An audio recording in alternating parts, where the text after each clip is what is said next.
Hello po, dahil marami po ang nag-message sa akin tungkol sa post ko about sa aking Japan visa application experience, particularly doon sa 5-day itinerary. Kaya gumawa na po ako ng video para masagot yung mga questions kung paano gumawa nito. Kung gusto nyo rin po makuha yung soft copy na Word document ng 5-day itinerary ko, ay mag-comment lang po kayo sa post ko or message nyo po yung aking page. Bali, ito po yung final na itinerary na sinubmit ko sa Japan visa application ko. Pero ang tanong ay saan ko nakuha yung template na ginamit ko. Noong nag-research ako bago mag-apply, may nakita akong dalawang template na pwedeng gamitin para sa itinerary. Una, itong ginamit ko at yung pangalawa yung nasa website ng Relly Tours. Sa tingin ko naman ay kahit ano doon sa dalawa ay pwede nyong gamitin dahil ang importante ay yung table doon sa template na pareho naman sila. Ito yung template ng Relly Tours na madodownload nyo sa website nila.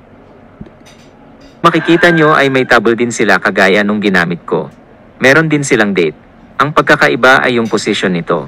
Meron din silang header pero iba yung text. Hindi daily schedule in Japan kung hindi itinerary in Japan. Iba rin yung text dito. Pero pareha sila ng table. Kung gusto nyong ma-download ito ay maaari kayong pumunta sa website nila at i-click itong link na ito. Punta na ulit tayo sa itinerary na ginawa ko at mag-try tayo na sumubok gumawa mula sa simula para malaman nyo kung ano ang mga dapat ilagay.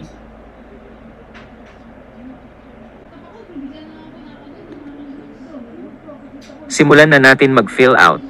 Lagyan muna natin itong date. Ang date na nilagay ko dito ay yung date kung kailan ako magsusubmit ng application sa agency. For example, kung magsasubmit kayo bukas, ay ang ilalagay niyong date ay December 9, 2023.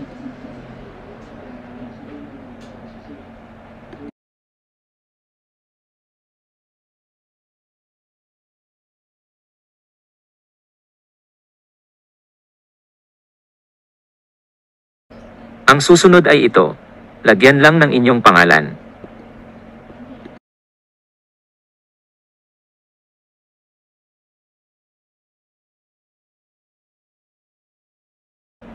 Tapos ay i-fill out na natin ang table. Kung plano nyong mag-travel ng end ng January next year, pwede nating ilagay na arrival date ay January 20. Sa activity plan ay pwede nating ilagay na arrival at Kansai International Airport at syempre mag-check-in kayo sa hotel.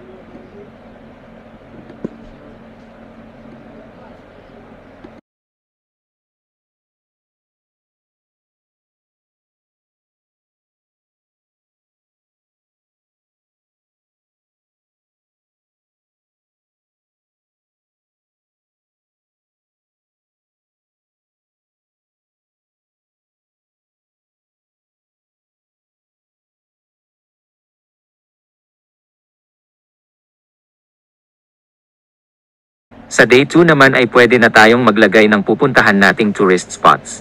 Tandaan na hindi naman kailangan na sobrang detalyado ito na maglalagay pa ng time per tourist spots. Pwedeng ilista lang yung places na plano nyong puntahan ng araw na yon. Huwag din masyadong maraming lugar ang ilagay nyo sa isang araw. Yung tama lang at tingin nyo kayang puntahan in one day. Hindi naman ito kailangan sundin kapag na-approve na yung Japan visa nyo, kaya okay lang kung hindi pa final itinerary ang ilagay nyo dito.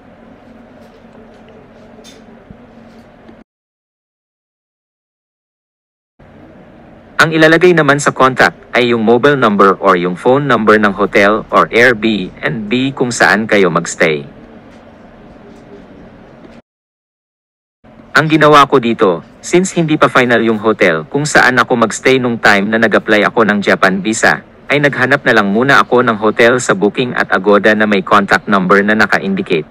Sa pagpili ng hotel, kinonsider ko rin na dapat pasok sa budget ko yung ilalagay ko. Naisip ko kasi na baka kung sobrang mahal nung hotel na pinili ko, ay baka makita ng embassy na di ko afford yung base sa isa submit kong bank certificate.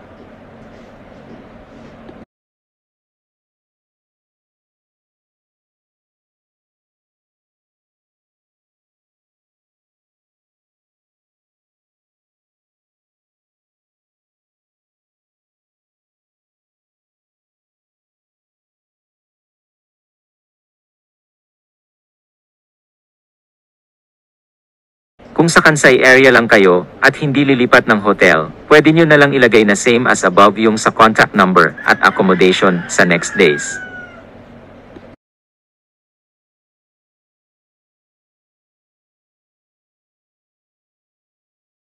Ipagpatuloy lang ito hanggang sa last day nyo. Paalala lang ulit na hindi naman kailangan sundin ang nasa itinerary nyo kapag na-approve na ang inyong Japan visa. Pwede kayong magstay sa ibang hotel at pwede nyong baguhin ang inyong schedule ng pagpunta sa mga tourist spots.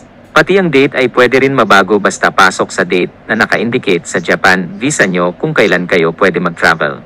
Kung nakatulong sa inyo ang video na ito, pwede nyo rin i-like at follow ang aming page para sa iba pang travel tips.